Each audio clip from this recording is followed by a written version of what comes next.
महाभारत हुआ है ना। महाभारत में एक एपिसोड है बहुत शानदार जो बहुत कुछ सिखाने के लिए है, और आप साथ लेके जाइए जितने लोग ऊपर बैठे हैं, जितने लोग नीचे बैठे हैं। महाभारत में एक एपिसोड हुआ कि उसमें एक मार्मिक टच है। हालांकि तो युद्ध हुआ तो दोनों तरफ से लोग मरे। 18 अक्षौणी सेना थी। 18 अक्षौणी।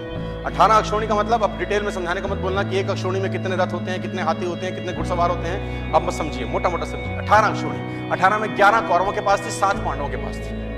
मतलब पांडवों की सेना 7 अक्षौणी थी और कौरवों की सेना 11 थी। उनकी फालतू थी, कोई दिक्कत नहीं। बहुत लोग मरे, करीब करीब 1 करोड़ लोग मरे महाभारत के युद्ध। 1 करोड़ लोग उस जमाने के, पॉपुलेशन तब भी थी।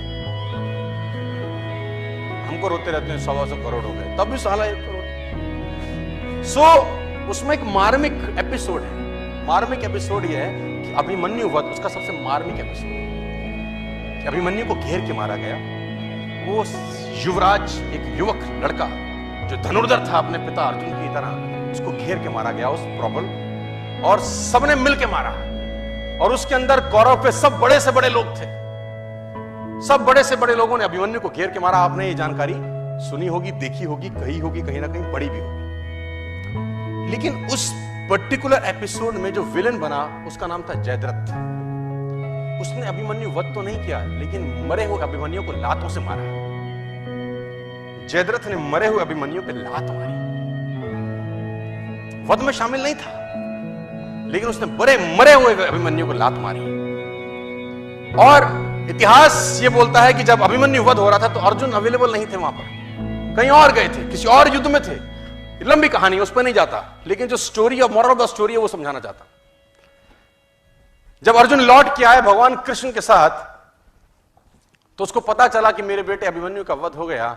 लेकिन उसको दुख इस बात का नहीं था कि मेरे बेटे का वध हुआ। बोला तो रण क्षेत्र में योद्धा तो वीर गति को प्राप्त होते ही हैं, लेकिन उसको दुख ये हुआ कि मरे हुए को जयद्रथ ने लातों से मारा। उसने अंजलि में पानी लिया और ओथ ली। शाम को पहुंचा था कि अगले दिन सूर्यास्त से पहले अगर जयद्रथ का वर्ण नहीं कर दूंगा तो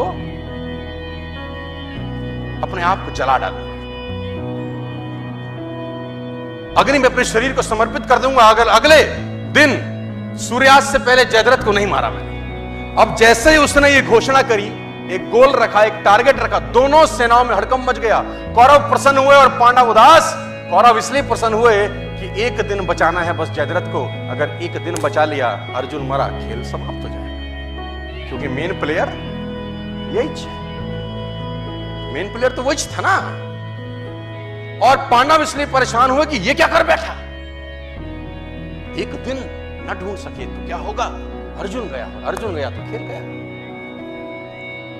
और धर्मयुद्ध था, तो शाम को संध्या के बाद जब सूर्यास्त हो जाता था तो युद्ध नहीं करते थे। अगले दिन जैसे ही सूर्य उदय हुआ, युद्ध की भेड़ी बजी और उस भेड़ी के अंदर अर्जुन और कृष्ण ढूंढने लगे जयद्रथ को। और कौरव भी कोई छोटे मोटे तो थे नहीं, भगवानों से लड़ रहे थे, तो कुछ ना कुछ तो उनमें भी टैलेंट रहा होगा। उन्होंने जयद्रथ को छुपा लिया। उनका एक ही काम था कि सूर्यास्त से पहले जयद्रथ को छुपा लो बस।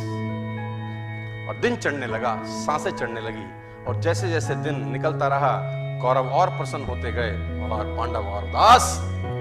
दोपहर निकल गई, युद्ध एक तरफ चल रहा था और अर्जुन और कृष्ण का रथ एक तरफ दौड़ रहा था जयद्रथ को ढूंढते। और आखिरकार वो समय आया जब सूर्यास्त होने को ही था और जयद्रथ अर्जुन को नहीं मिला। सब थक हार के बैठ गए। अर्जुन ने अपना गांडीव गिरा दिया और पांडवों ने भगवान कृष्ण की तरफ देखा और बोला, प्रभु अब तो तुम्हारा ही सहारा है, जयद्रथ नहीं है। भगवान ने बोला, कुछ नहीं, करता हूं। बोला, जयद्रथ कहां से लाओगे। भगवान ने जयद्रथ तो नहीं लाए। उन्होंने क्या किया, माया रची और बादलों को आदेश दिया और उन्होंने सूरज को ढक दिया। तो उन्होंने बोला, ये क्या करते हो। भगवान कृष्ण का जवाब सुनिए, साथ लेके जाइए। बोला, माहौल बनाता हूं। क्या बोले, विनिंग एटमॉस्फेयर। बोले, माहौल बनाता हूं। और जैसे ही बादल सूरज के सामने आए, सूरज छुप गया और उन नालायकों को लगा कि सूर्यास्त हो गया।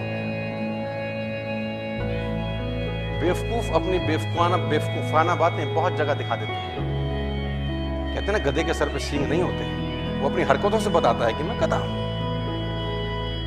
जैसे ही सूर्यास्त लगा, जो कि थुआ नहीं था, कौरवों ने जयद्रथ को आगे कर दिया। मन तो कर रहा है उनको ऐसी गाली दूं स्टेज पर, इस सालों घंटा 2 घंटा कौन सी चूल मचा रही थी तू। लेकिन कहते हैं विनाश काले विपरीत बुद्धि। कौरवों ने जयद्रथ को आगे कर दिया। अर्जुन घुटनों के बल बैठा है, गांडीव उसका गिरा हुआ है, और जयद्रथ अर्जुन को देख के हंसने लगा और गालियां देने लगा। कौरव हंसने लगे और अर्जुन को गालियां देने लगे कि तैयारी कर चिता पे जलने की।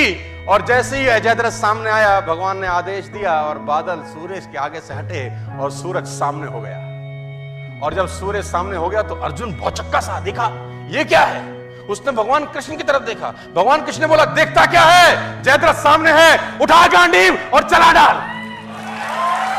और अर्जुन ने गांडीव उठाया और तीर चलाया और जयद्रथ का सर धड़ से अलग कर दिया। जयद्रथ मारा गया।